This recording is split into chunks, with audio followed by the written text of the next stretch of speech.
Welcome back to the Courageous Parenting Podcast. Hey guys, thanks for joining us. So good. We're so glad you're here. Wow. Last week was a little rough, if you got that. But actually, in title, I would say rough in title. But once people listen to it, they're like, wow, that helped me to not fear about a nationwide blackout. Yes, that's true. That's what we heard. It's kind of funny how when you are limited to 2 to 6 words potentially for a title for something, you're like, okay, well, what's the most important words to put in there?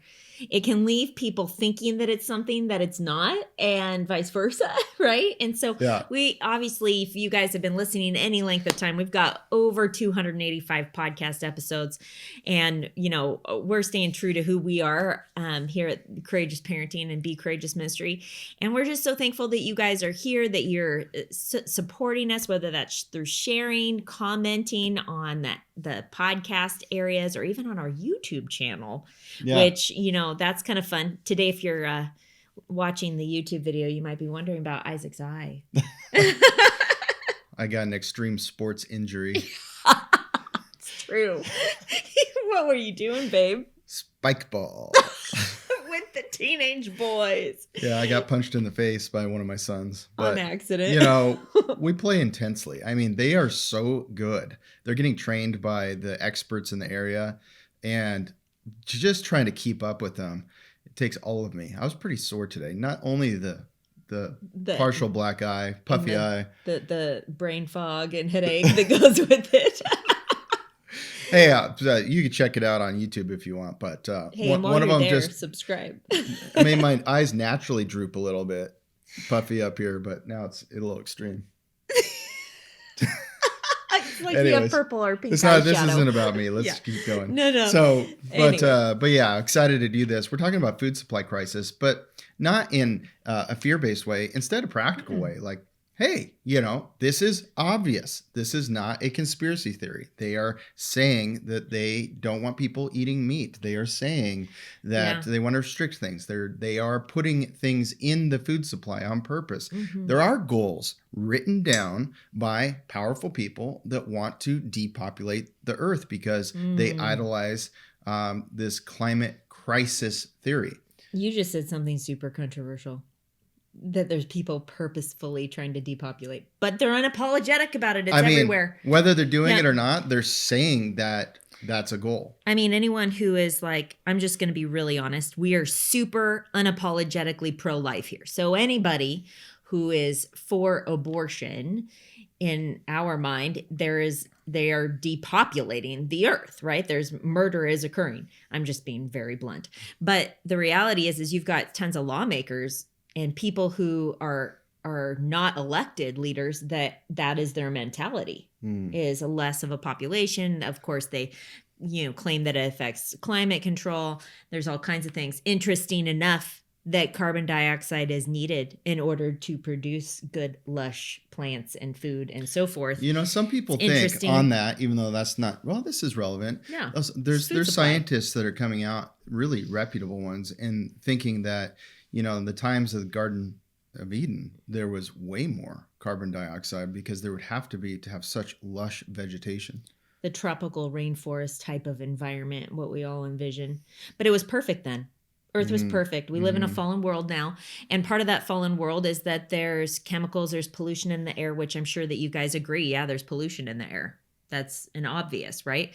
And so that affects the food that's being grown. It affects the food that you buy at the grocery store. But then when you add in extra pollutants or teratogens, if you will, like when they're doing genetically modified substances and trying to make things, they're basically doing like growth therapy on produce to make it bigger so they can sell it to you for more and so that it can go farther. And the truth is it's not better for us. I mean, if we think about, the fortified processed foods and the GMO and the processed in the produce, and then you think now we've got the potential for lab grown meat. Hey, what's interesting? All of that could equal health issues. We'll get into this in a sec, but what's interesting is I love to play chess. I don't very often, but the children get a bounty if they beat me, and they don't beat him very often. I think two have the oldest two are the ones that have tied or beat me. Oh, yeah. There's a challenge for the other 7. Yeah, the ones at home haven't yet, I don't think. But anyways, in business, it's a lot like playing at chess. The more moves you think ahead, the better you are in business. But you know what? maybe it didn't used to be the case, but now parenting is the same way. Parenting is like playing chess. You actually have to be thoughtful. You have to be thinking about what's ahead. The more moves ahead you can think, the better decisions you can make today.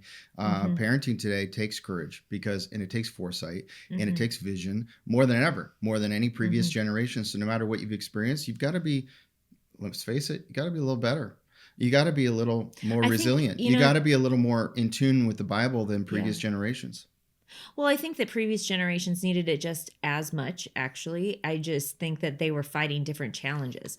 And they were, because we're in the situation we are now with, I'm going to throw out a whole generation, millennials, and their belief system alone, right? So think of how, like, our parents' generation. You're not labeling all people that No. I'm not labeling all millennials. I just want to make sure because I love the millennials. But I'm saying statistically how many of them are okay with a communist society. Statistically, how many of them vote for those kinds of laws. Statistically, how many are pro-choice versus pro-life. Statistically, how many are, I could go on and on and on with all of these statistics. Every generation has an increasing lack of morality, an increasing unappreciation of capitalism and these kinds of things. Yeah. But when you look at scripture, which was thousands of years ago, you had churches like the Corinth church that were completely morally depraved. Go back and read the 1st and 2nd Corinthians. You're going to see one Romans. of the worst churches environments that ever existed. And Paul still loved them. And I just really appreciated that. Yeah. But you guys, like, this is the thing, is that no sin is new. We're not saying that, like, there's new sin or worse sin. Like, the sin is sin, and it's been around for as long as, since Adam and Eve. So but we've got the ramifications of that affecting food. So let's talk about some of these realities, and we'll dive in. FDA approved lab grown meat. You never know where that might start existing. My understanding right now is it's still too expensive. It costs more to do that. And so the cheap foods out there probably aren't doing it yet because it's so expensive, but I'm not sure. I don't know. I'm not an expert on this. Hold on. So for the people that are listening for a second who maybe don't know how lab grown meat is, can you describe that? I mean, very basic, right? So they take cells from chicken. This is specifically what was approved, is taking by the FDA, and taking cells from chicken and then growing it in a lab versus chickens being grown through eggs in the normal God-given process. Perfect. So it's not like they're like growing a goat inside a incubator. I don't know what their process is, but they're taking cells and doing that. There's a lot of theories that the danger of this. I mean, I don't think, just a simple look at it, I don't think humans can ever do things to the level God can do things. So because of that premise, in my belief, I think anytime you take something away from God's design and plan, it's just going to be corrupted. When humans get involved trying to replicate what only God used to be able to do, something's going to happen. It's going to cause cancer or something. That's some of the thoughts out there. Well, and it's really what only God can do in a sense too. It's not. Yeah, I just think that there's an element where people need to realize that this is something that they're unapologetically putting out, material saying, oh yeah, FDA approved for chicken, for example, and things like that. And so what is that as a consumer, as a parent who is like, okay, well, if they're doing this in a lab, I don't really trust anybody in a lab. What are they going to potentially put in that meat? Is also a question in mom's minds, something else is interesting. I don't know. You never know what's true on the internet. But there's a lot of reels and things going around of the population in Russia, just people walking on the street. I don't know if it's real or not. Could be propaganda, but everybody's pretty fit. There's people that are skinny everywhere, and you also look at the videos from people walking on the streets back in the 20s, 30s, 40s, 50s, right? And everybody's pretty skinny, pretty fit. And so what's changed? You can say a lot of things changed, but one of them is GMO. Right. And that's kind of what people are talking about. Foods. Yeah.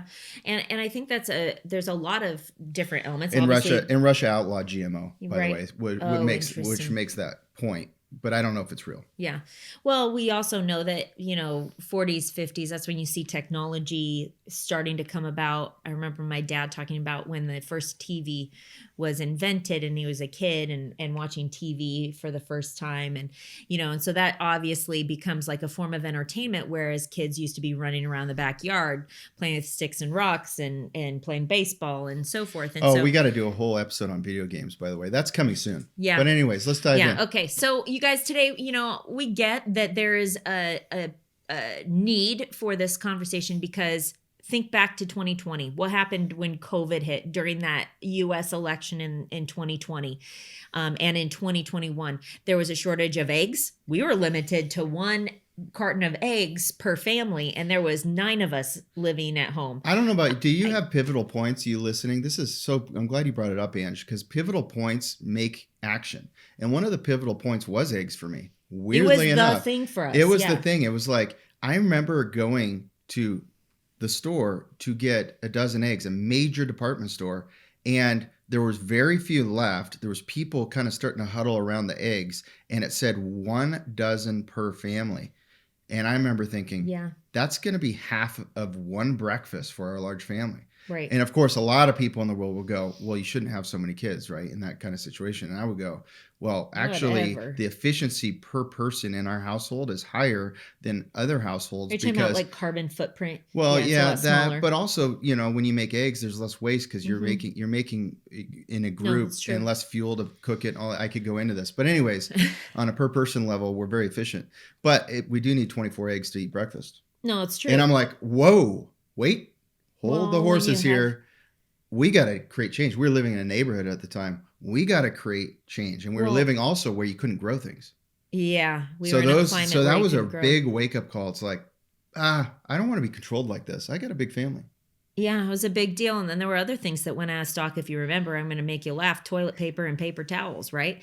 But there were other things too, like vitamin C and ibuprofen, and people were getting sick and they were doing shelter in place. And you're like, really? Vitamin C is out of stock everywhere online. It's not deliverable. Are you joking me? Like that's just the reality of what we experienced, right? And so it could happen again in the future. And what are we going to learn from what we experienced the first time? Or are we just going to continue living the way we were? And I think that a lot of people who are listening today are remembering that and going, yeah, you know what, maybe it is wise. And I'm not saying hoard toilet paper. That's not what I'm saying. But what I am saying is there is an element of like trying to be wise and not be so completely dependent upon the government or society or grocery outlets, or you know what I'm saying? Like, so today, I think that, the first topic we want to talk to you guys about regarding this food supply is the importance of networking and bringing value yourself to your network. It's not just who you know so you can get the bacon from who you want and it's going to be organic. No. It's also like developing relationships with people where you can either barter or trade or be able to buy from one another, and you can trust where it's coming from. One of the reasons that's so important, what Angie just said, is because when challenge really happens, those people who grow the pigs and grow the cows and you get your milk from and these kinds of things, they're going to ration down to the list of people that are most devoted, closest to them, easiest to work with, in their inner circle kind of people, when they have difficulty getting feed or whatever it is in their situation. So if you want to be on the inner circle, you really do need to build that relationship. It can't just be a transaction with these people. And the better, what Angie said is, I just want to reiterate, is what value can you bring so you stay on their inner circle as someone that supplies to your family, because you can also supply to their family. It might not even be in food. Maybe you're supplying in other ways. It's interesting when you're talking about that. It kind of reminded me of my relationship with the farm that we get our raw milk from. And one of the things that I have tried to bring to that relationship with that farmer is to bring her more customers. And so I've referred so many people to start getting milk from her. And I know that like that matters hugely to local farmers, is the personal reference, the personal recommendation of people who are going to follow through, that are going to pay, that are going to be there. And I think that is an easy way to bring value. If you can't bring anything that's physical, like a Be an physical evangelist. product, being something that helps them to make profit, helps them is, I mean, I know this just as a business owner, right? Like there's this element of like camaraderie, and you really do give preference to the people who have helped you. And so that's just the reality. So be wise. And if you don't know your neighbors, again, I mean, that was something we talked about in last week's podcast in regards to like, what if a blackout happens? But know your neighbors, talk to them, and share about like what kind of tools you have. And this isn't for like if something happens. We do this now and borrow and help other people, loan different equipment to one another. Be generous, and that fosters generosity with the people around you. Yeah. If there's a record of you loaning things to people when you need something, they're probably going to loan you things, and it's cultivating a trust that when things are loaned, they come back good. And these kinds of things. Yep. And you want to build your network. If you're in a neighborhood apartment complex, condo somewhere, house in a neighborhood, farm, whatever the situation is, you can do these things we're talking about. Yeah. So clearly networking is going to be huge for you, especially if you're in an apartment or a townhouse or in a suburb area where you have a tiny yard. And I just want to encourage you guys, if you're listening today and that's you and you don't live on land, you guys, we're going to talk about a lot of different projects and opportunities where you can actually grow and becoming more independent than you were previously, which is a good thing to practice. But also these are like domestic skills that honestly are kind of like lost arts in a way. Canning, for example, is one of those things that I viewed as a lost art among women today. Trying to find someone who knows how to can and who can pass down their wisdom and do it with you, because it's kind of a hands-on thing, is a hard thing. I just had a thought. As we go into this, I imagine there's thoughts. How do you have time to can? I feel like I'm so busy with my littles right now, or I'm so busy with my middles that are going to sports, or I'm so busy with this that I can't imagine adding canning to my list, not to mention growing what you're canning and these kinds of things. And my challenge to you is you really need to be in the heart of the home in the app, because Angie is talking about concepts of how do you navigate this, and maybe we're busy doing some of the things that are inferior to what's best for the future right now. Like maybe there's too much time driving in a car, and we need to start to be aware of decisions we make that cause us to constantly be driving, or maybe it's not decisions, but just a lack of desire in being in our home that we never want to admit. Those kinds of things and so much more Angie's talking about in the mom group that's private in the Be Courageous app. And all the recordings of those are there, and she's live every Friday. So yeah, please join me. I think we're starting this Friday is going to be building together the heart of the home. It's talking about how to run a household and manage a household when you're married. And I think that this is going to be a really helpful session. And they're usually about an hour. And this is the 10th week in a row that we've done that, or 10 sessions that we've had so far. So there's quite a lot of content there for you to binge watch if you want to try the app out for a week. I think you can get it for free for a week, right? App Store. So go look in the App Store. I want to share something with you guys, because obviously we try to keep our podcast biblical. And one of the first verses that when we were talking about this, because a lot of what we're talking about today, like Isaac has done a lot of the networking with the neighborhood guys, more so. And I'd say you've done a lot too. And I feel like I'm trying to more with the women. But the truth is, like in our dynamics, in our marriage, and it may be different in your marriage, and this is totally fine. It's not like a gender role thing.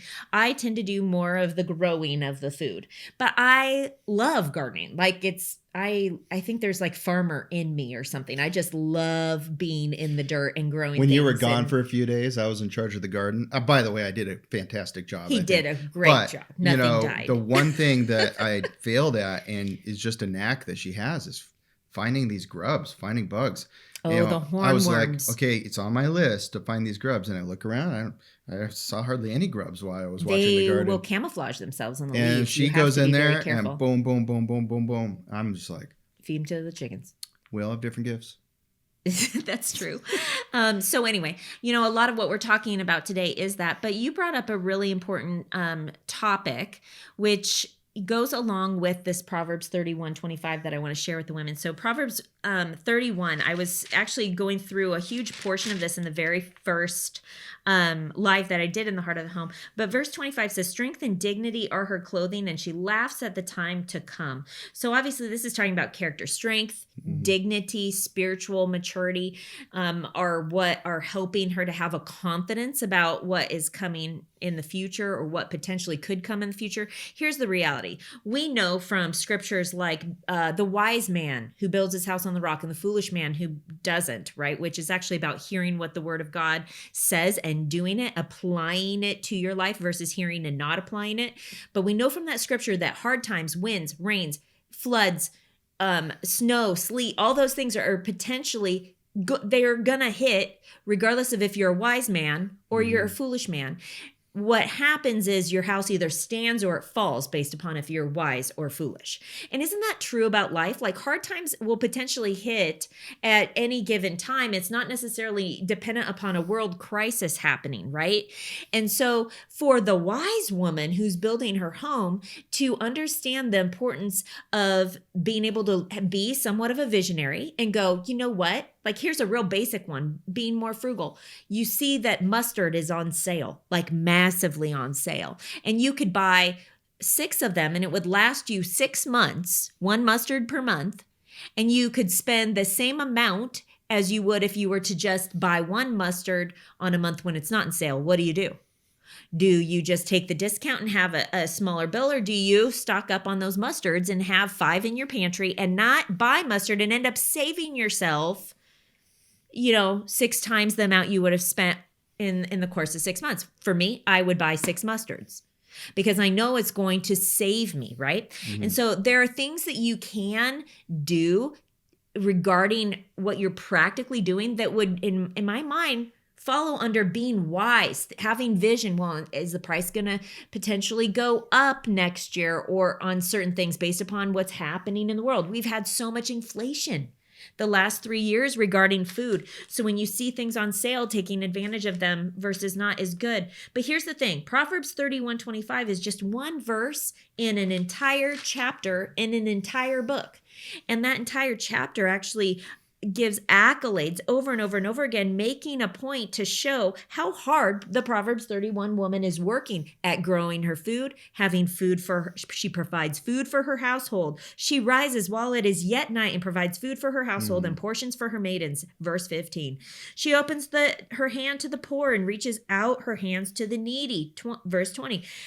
You could go through, for all of her household is clothed in scarlet.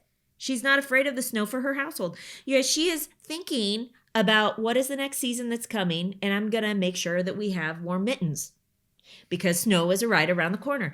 That is something that we need to do. So in regards to what has happened in the past, what could happen in the future, the reality that life gets hit sometimes, we should be trying to become more independent and teach our children how to do these things, because these are going to be skills that are even more of a lost art in their generation. Well, let's dive into how to grow food.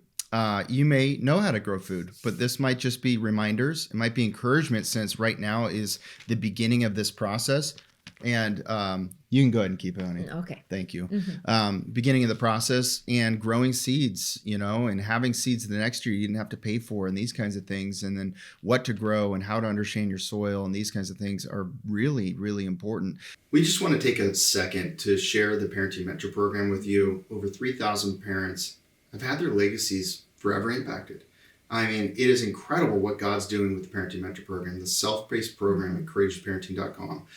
Let's just listen for a moment, and then we'll get back to the podcast episode. Steve and I realized that we were getting too comfortable with the world's vision of how to raise our children. What Angie and Isaac have done in creating this is literally phenomenal. This program provided awesome scripture-based teachings and just some really great practical applications. This class has just really rocked my world. It has given me a vision for not just the different things that we might focus on as parents who are trying to raise our kids biblically, like how our kids are behaving or what we're doing with discipline, but also the things of the heart. We now have a game plan to how we want to raise our children. We have so many answers to the questions that have been in our mind. It's not just these hypothetical situations, or it's not just this, here's what I think you should do. It's, let me show you where in Scripture this is. Do your legacy a favor and yourself a favor, and just do it. One of the best things that we've done this year, one of the best investments we've made this year, and I could not recommend it more. We're no longer fearing dark days ahead, but we're so excited to raise lights, to be leaders for the next generation. So I think Angie's going to talk about a little bit about the foundation of growing things for optimal success. And hey, don't get scared. As I'm talking about growing things, we're going to give you some, if you are just starting off, my perspective is to start small. Wherever you are, start small. And then over the years, you can add a little bit and grow a little more. So it's doable.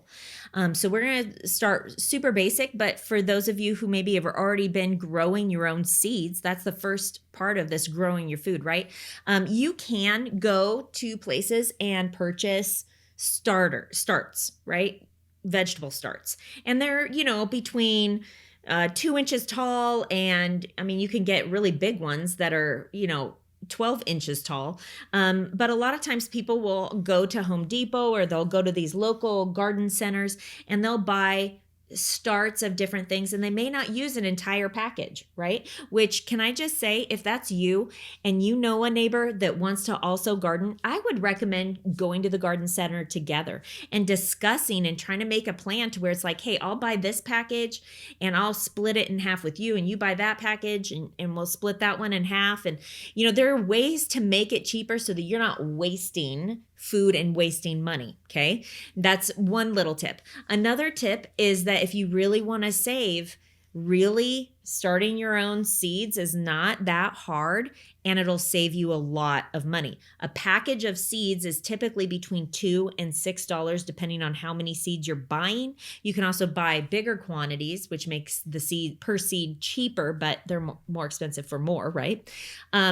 And this is the deal. You could even divide up seeds among neighbors, which is something that I've just recently been talking to with one of our neighbors, is going, hey, I have this. Do you have this? And being able to share and trade seeds, because the seed packets are typically around $3.69 for, 100 seeds. So it's like, hey, I'll give you some tomatoes if you give me some peppers.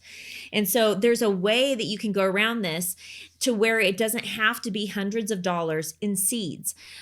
This is the other thing.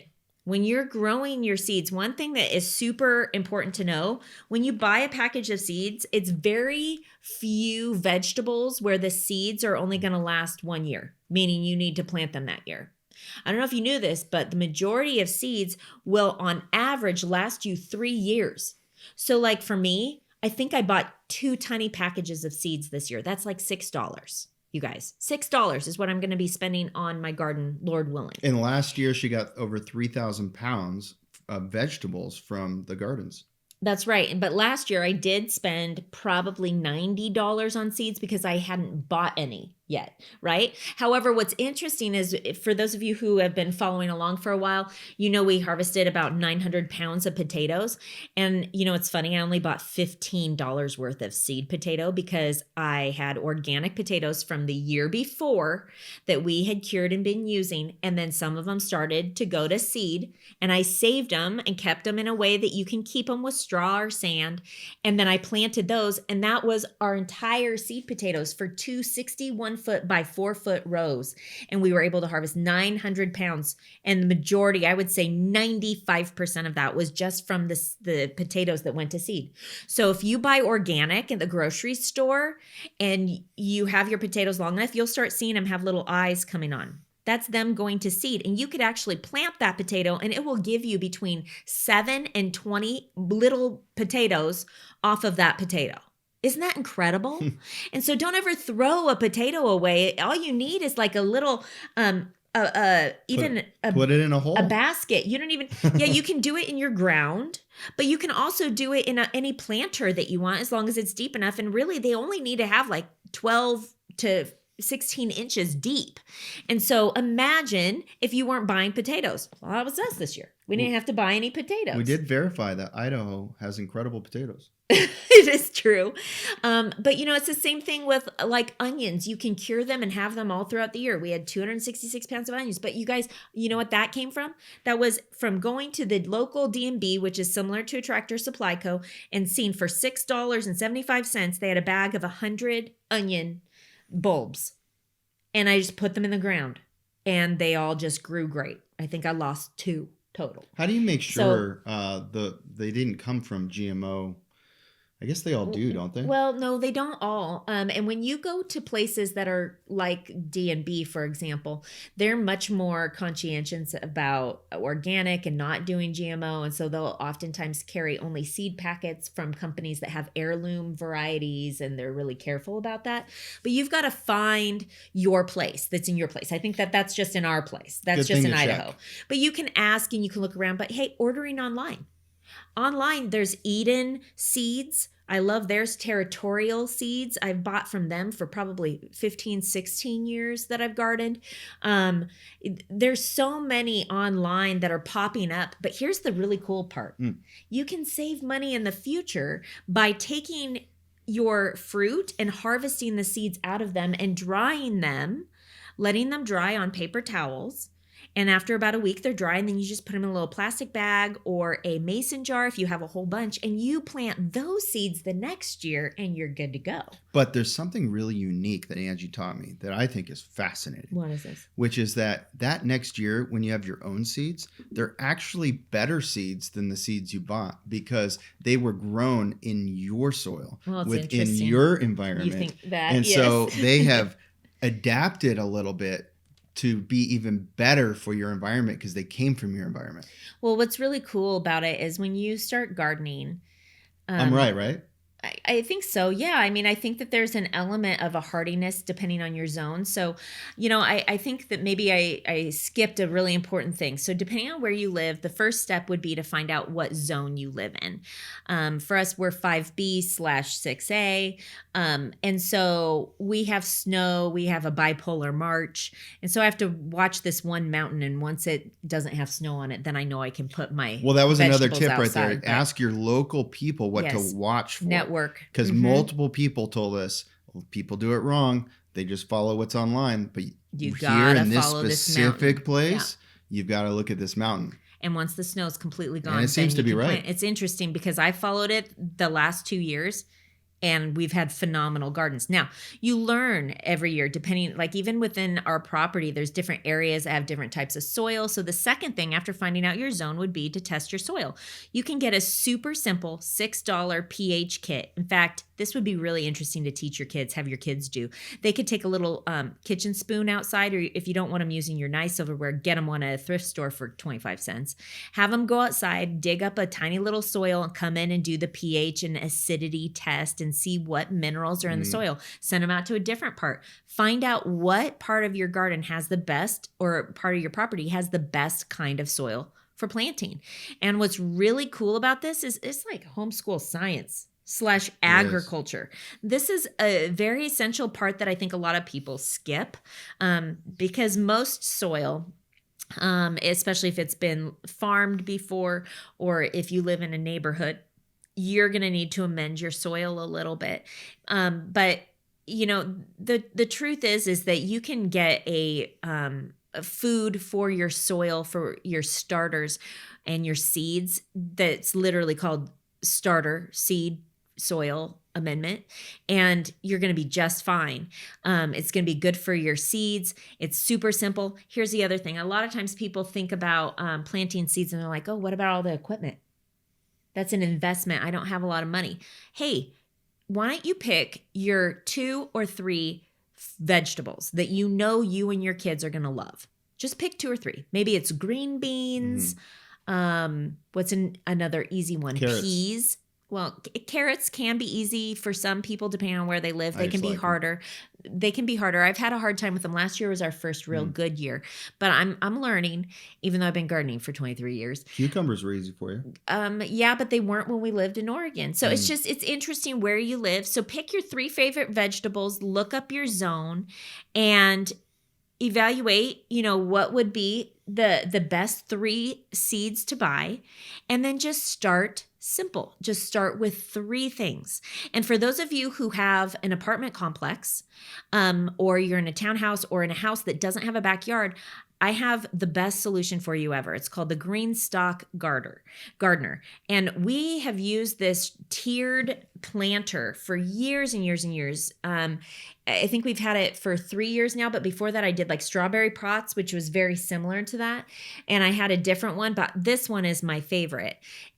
You can get them with 5 tiers or 7 tiers. And then the very top, you just put water in the top and then it trickles down through all the tiers and waters them all. So it's an easy way to water many plants.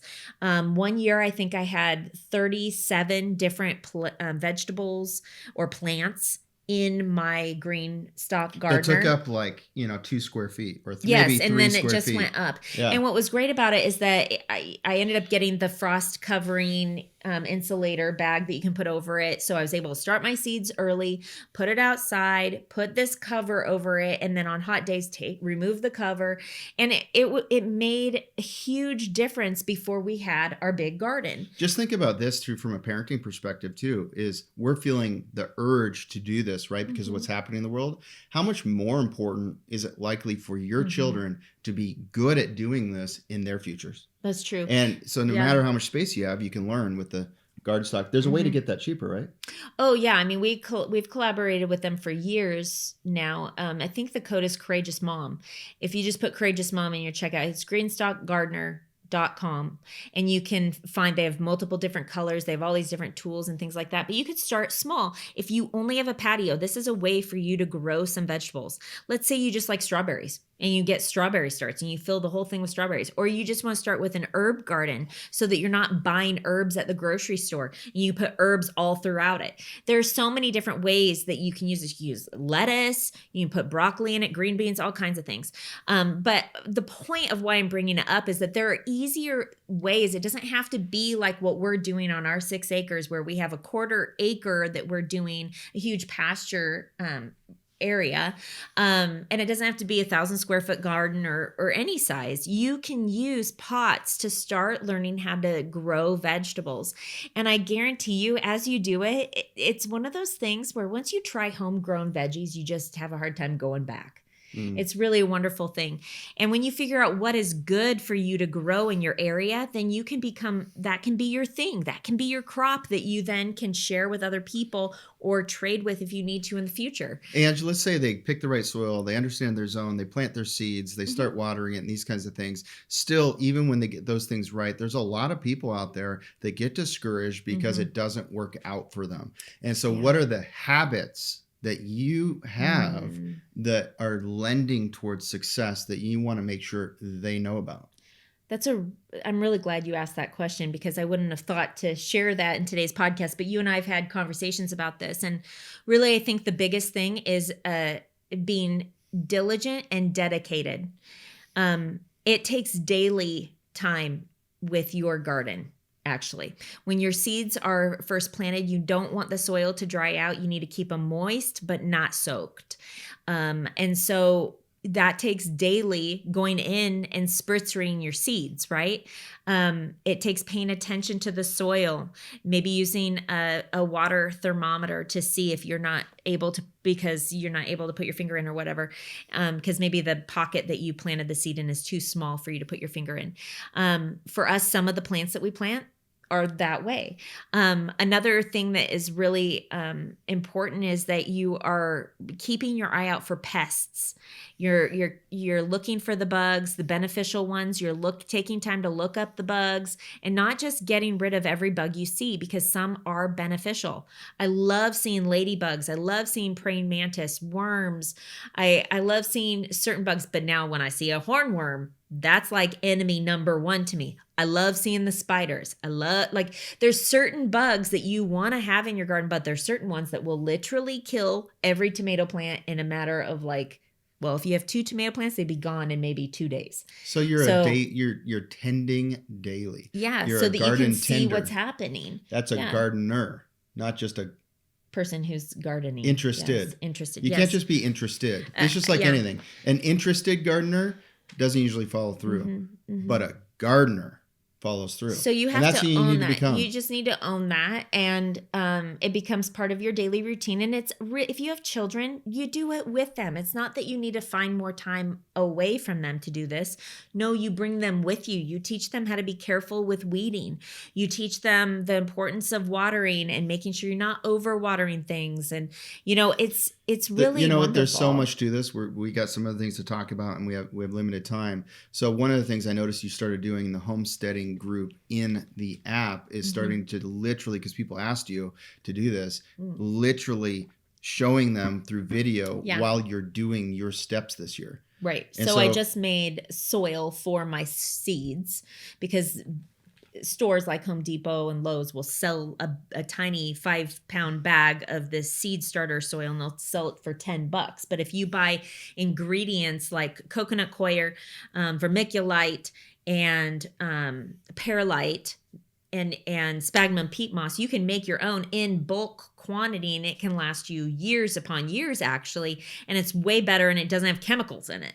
And so you're organically gardening. So I taught that recipe. And so she's going to be doing that. By the way, just a thought, why the app, it's $8.99 a month, obviously a week free, but why do you guys do that when you could just create a Facebook group, or you could just share this on Instagram and everybody free could enjoy this? Well, there's lots of reasons, but one I want to share with you is there's no promise. In fact, there's a big warning on whether we'll even be allowed to stay on Instagram in the future, or Facebook, in these different platforms.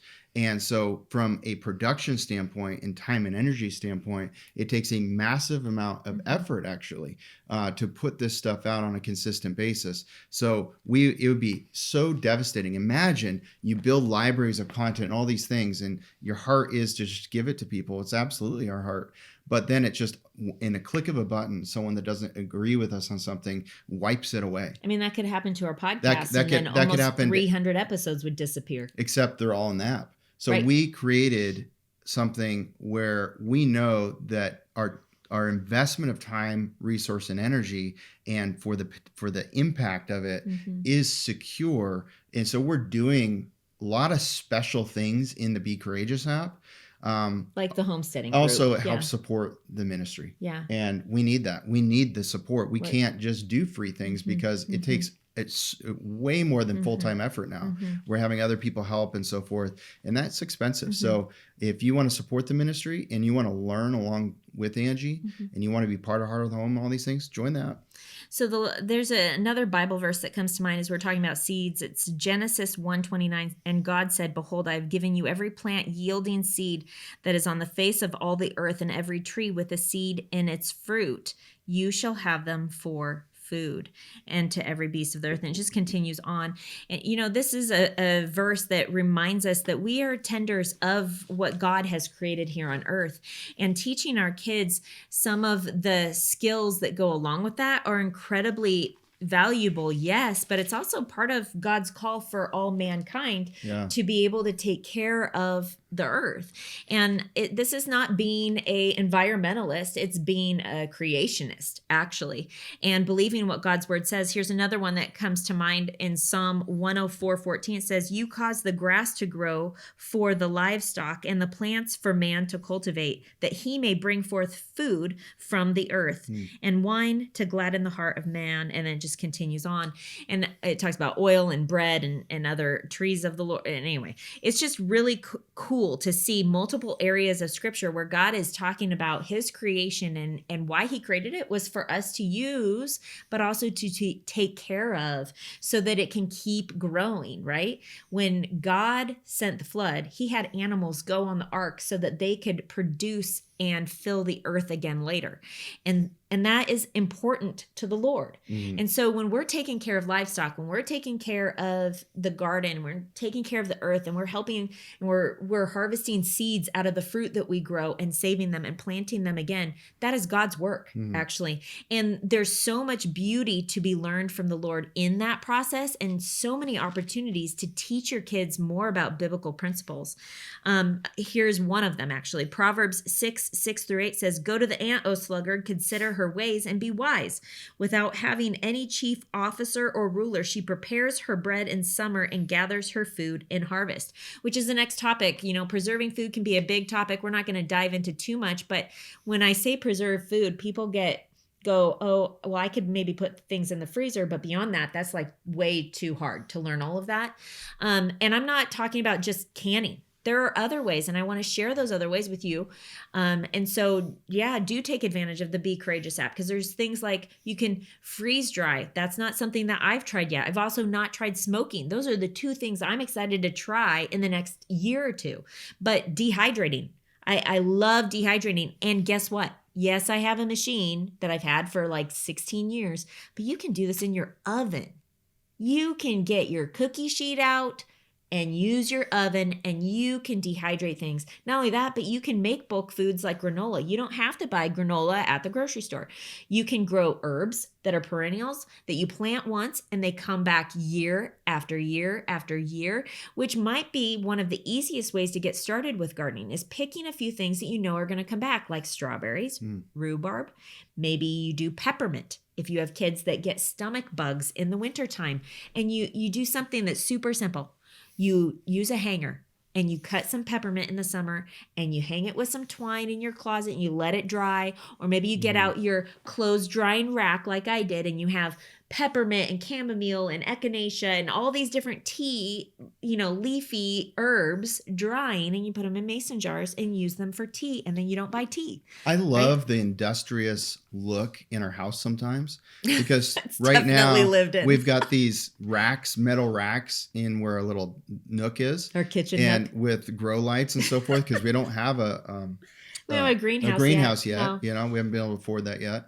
And, but it's just great. It's great. What does it show the kids? That we're not putting aesthetics ahead of industriousness, and ahead of productiveness, and ahead of provision. I think it looks great, but some people might walk in and go, wow, I'm so really surprised you have that out in your main area. Well, it's the best place for it, actually. It's the best place. We got good windows right there. And it's teaching the kids that we're using it every day. Let's not put aesthetics ahead of responsibility and provision and preparing.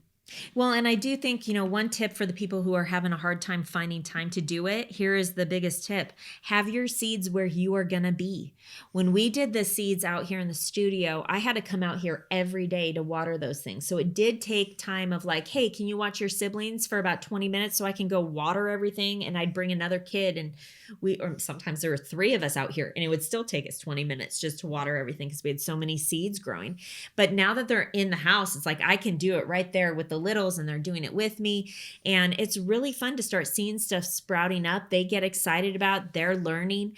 But you know what is really kind of cool about that whole thing is that I've had to change and choose to look at my home differently. It's a tool to be used for God's glory, for providing for my family, nurturing their minds and their tummies and all the things. And it is for hospitality. But guess what? Having that out has actually caused more conversations with people who've come over where they've been like curious. Oh, I didn't know you did that. Can you teach me about that? And then I'm investing in that relationship, and then later I learn about something they're into, and that's part of building your community and your network in a sense, and pouring into each other, which is super important during this time. And the last thing as far as what we're going to talk about today is livestock, hunting, fishing, that sort of thing. That's a food supply thing. we don't know how to hunt yet. Yeah, I just did hunting class with my boys, my older boys, and it was great. It was simple, but it was good to know. And we did it together, and it was a great experience. And we did it locally. And there's another gentleman that has said that they would take us out. I'm hoping that works out because having never done it, I really want to go with another guy that's really experienced at first with my boys. So I'm excited about that. So humility is part of it. If you weren't raised in understanding some of things, I feel like I'm learning most things in my adult life. Then Same. it's about humbling yourself and going with somebody else that does know. And I don't have to look like the answer to my boys for them to love and respect me in every way.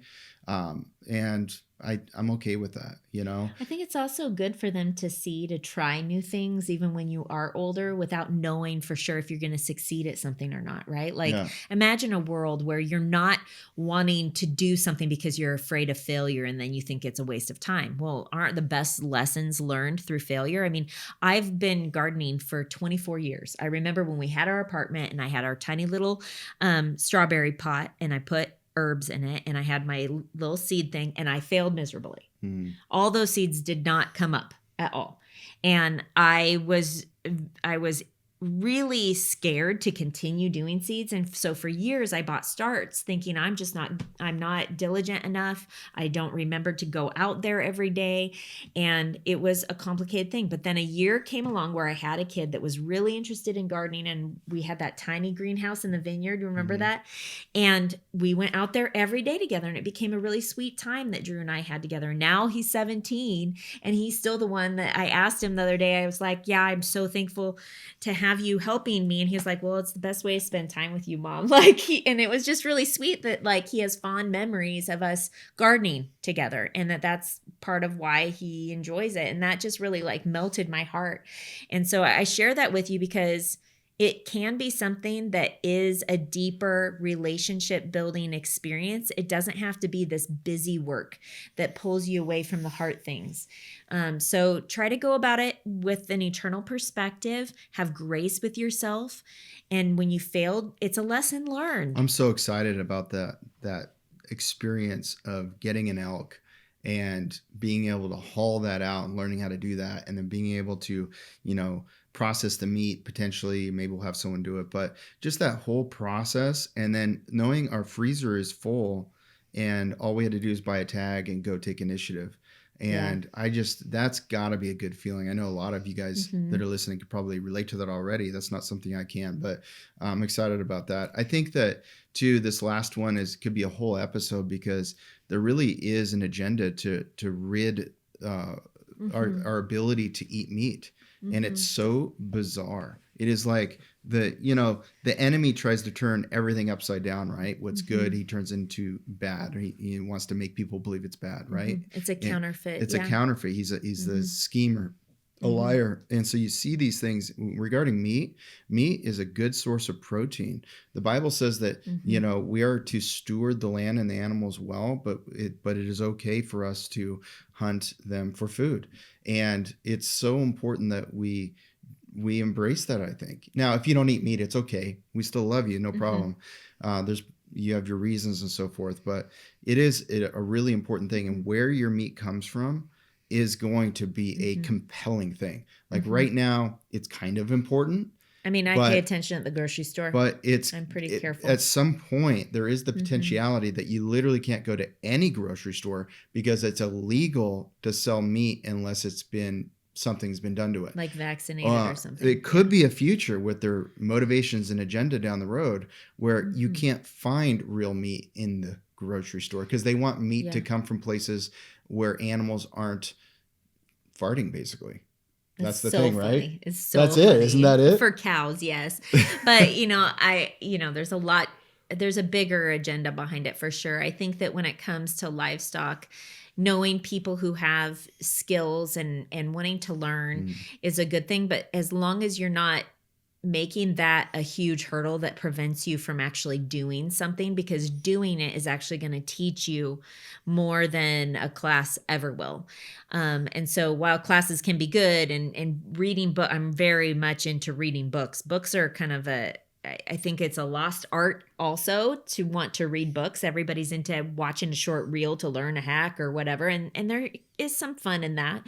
But books are really full of rich wisdom from people who have gone before that have been doing it for decades, some of them. And there is serious knowledge in some of these gardening books and homesteading books that can just really be an it's a huge asset to have those on the shelf in your house, especially if something was to go down, like we talked about last week with a blackout, right? So our approach has been chickens first because we want eggs. And the next approach is how do we get some meat chickens? Yeah. And now our new approach is our first cow. Angie and Drew went and picked out our cow. Now what we're doing though is we're partnering with a neighbor who has his first cow of his own for the first time. He's had some cows on his property for someone else, and we're going to partner together and take care of them together. So it's less of a load and we can learn together. And the cows like being together. And there's another Yeah. wonderful neighbor in the neighborhood who is a expert on cows. And in fact, me and the neighbor that are learning had him come over, and the three of us met in our studio here, right here actually, and had a cow meeting. And it was like 2 hours. And I have such good notes on all of these details. Yeah. And it's kind of exciting to learn something new. And so we're going to have our own. It's a new adventure. cow. And I hope that you guys are encouraged as we're like, we're grandparents and we're learning new things and we're trying new things. And it's really been an awesome journey because the first 14 years that we were married, we've married almost 25 years. First 14 years, we had chickens, but beyond that, we would have connections for getting fish and connections for getting the hog or the heifer and getting it butchered and putting it in the freezer. And we've done that for years and years and years. But now it's like we actually really personally know the people that we get our meat from. The boys walk down the road and go fishing, and you're going to hopefully be hunting soon. And so as far as the protein goes, it's a game changer. We have 60 chickens, And so there's this element in my mind where, I'm growing in strength as I'm doing these chores. I was literally talking to my neighbor about this. We've been working out together in the mornings a couple times a week. Yeah, give Angie a hand. She is being diligent. It's a new thing for me to be good. Doing this anyways. But we were just talking about how our lifestyles that we are living, they do keep us physically active, and that how good that is for our health. And I want to share that with you, that there is something that, it might be a little bit more work, but look long term. This is better for your health long term. It'll help you to have more energy. It's going to give you confidence. It does empower you. And I think it's essential to teach your children because, again, they're launching into a different world than today. So we can look at the signs and trends of what's happening and predict a little bit about what the future might be like. And we need to take the initiative to train them and equip them and experientially show them how to do these things so they're ready for a different future. And if you want your grandkids to be eating meat down the road and their kids to be eating meat, you might want to instill some of these things today. That's right. Or have friends who do and are willing to let your kids come along and learn. Yes. That's another way you can go about it. So thanks so much for joining us today. I hope today was encouraging, not overwhelming. Our heart was that you would feel like there are some simple steps that you can start working in to learn how to garden, to learn how to start fixing the food supply problem in the future. And our prayer is that you guys would be encouraged, that you would be encouraged in the Lord through the scripture that we're sharing, but that you would not have fear, that you would be walking in reality and be encouraged to start taking more steps towards godliness. Amen.